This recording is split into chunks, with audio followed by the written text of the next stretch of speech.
तनोतना सदाशिवम। हिंदू राष्ट्र की चर्चा के संदर्भ में कल शाम को मैं रामचरितमानस में रामराज का वर्णन पढ़ रहा था, रामराज पर चिंतन कर रहा था और अचानक मेरी निगाह कुछ चौपाइयों पर चली गई। रामचरितमानस हजारों बार पढ़ी, वो पॉइंट भी हजारों बार पढ़े, वो चौपाइयाँ भी हजारों बार पढ़ी, लेकिन दृष्टि बदली तो अर्थ बदल गया। भगवान राम असज्जनों के संदर्भ में जो चर्चा कर रहे थे, अब गोस्वामी जी ने वहाँ जो लिखा मैं वो जैसे का तैसा ही आपको पढ़कर सुना दूँ। स्क्रीनशॉट भी लगा है और उसके बाद फिर मैं आगे की चर्चा करता हूँ। भगवान ने कहा कि जो असंत लोग हैं ये त्रेता और सतयुग में नहीं होते, कुछ कुछ द्वापर में होते हैं और कलयुग में झुंड के झुंड होते हैं। तो उन संदर्भों में उत्तरकांड के दोहा नंबर 39 से 40 के बीच की जो चौपाइयाँ हैं मैं उन्हें संज्ञान में देना चाहता हूँ। लोभई ओढ़न लोभई डासन, सिसनो दर पर जमपुर त्रासन, काहू की जो सुने बड़ाई, श्वास ले जंजूड़ी आई। जब काहू कह देखें विपत्ति, सुखी भय मानव जग नृपति, स्वार्थ रत परिवार विरोधी, लंपट काम लोभ अति क्रोधी, मातु पिता गुरु विप्र न मानहि। जो चल रहा है आज का समय, मातु पिता गुरु विप्र न मानहि, आप गए और घालहि आने। खुद तो विनाश को प्राप्त होते हैं और दूसरे को भी नष्ट कर देते हैं। करहि मोह बस द्रोह परावा, संत संग हरि कथा न भावा। अब हरि कथा का मतलब रामचरितमानस, भगवान की कथा नहीं पसंद आती। किनको नहीं पसंद आती ये देखने की बात है। तो गोस्वामी जी ने लिखा, अवगुण सिंधु मंदमति कामी, वेद विदूषक परधन स्वामी।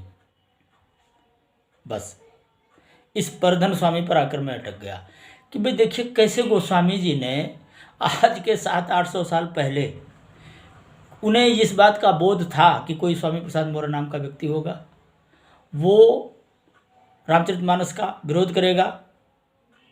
संत संग हरि कथा न भावा, वो रामचरितमानस का विरोध करेगा। होगा कैसा? अवगुण सिंधु मंदमति कामी, वेद विदूषक परधन स्वामी।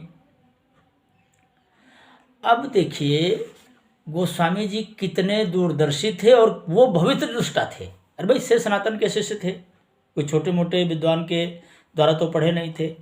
उस समय के काशी के सर्वश्रेष्ठ खर शास्त्री, ज्योतिष के उच्च कोट के विद्वान से सनातन जी से उन्होंने शिक्षा ली थी।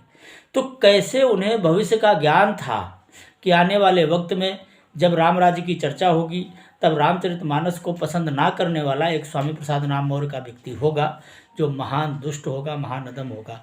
कितनी तरह से गोस्वामी जी ने स्वामी प्रसाद जी को गालियाँ दी हैं।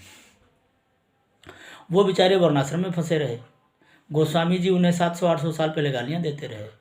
मैं स्वामी प्रसाद मौर्य जी के साथ हूँ, मैं उनकी पीड़ा में साथ हूँ और मैं कोशिश कर रहा हूँ कि भाई वो इस बात का संज्ञान लें कि गोस्वामी जी ने उनका नाम लेकर बाकायदा रामचरितमानस में गाली दी है।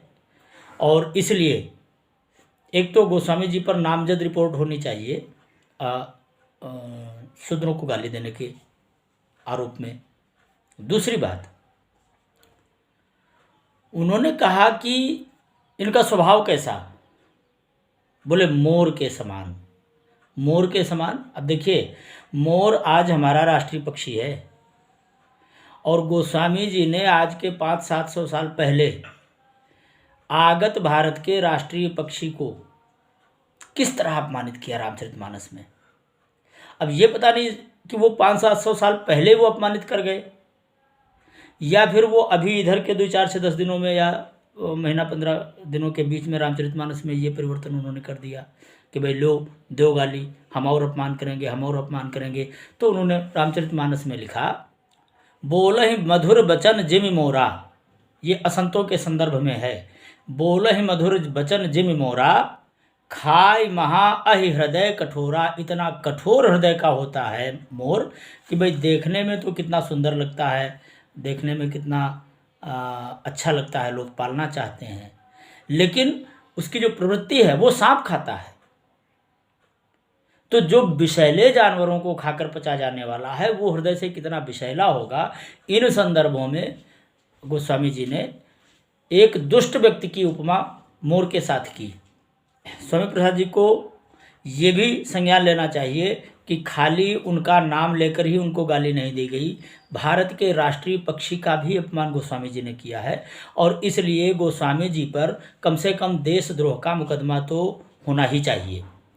और इस प्रयास में कि भाई उन्होंने स्वामी प्रसाद जी को नाम लेकर गाली दी, दूसरी बात उन्होंने भारत के राष्ट्रीय पक्षी को गाली दी, देशद्रोह का काम किया, तो इन दोनों ही बातों के लिए गोस्वामी जी पर वो नामजद मुकदमा करें और उसके लिए एनएसए लगना चाहिए और गोस्वामी जी को ढूंढकर कहीं से भी लाया जाना चाहिए और उनको भारत की सुप्रीम कोर्ट में खड़ा करना चाहिए और उसके बाद उनको तिहाड़ जेल भेजना चाहिए। और इस मिशन में, इस मुहिम में, इस प्रयास में स्वामी प्रसाद मौर्य जी को मुझसे जो सहयोग चाहिए मैं उनके साथ हूँ। और मैं भारत के संविधान का सम्मान करते हुए कि भाई किसी निम्न वर्ग के व्यक्ति को अपमानित करने का किसी को अधिकार नहीं है, फिर वो चाहे गोस्वामी तुलसीदास जी हों और फिर वो चाहे मनु महाराज हों।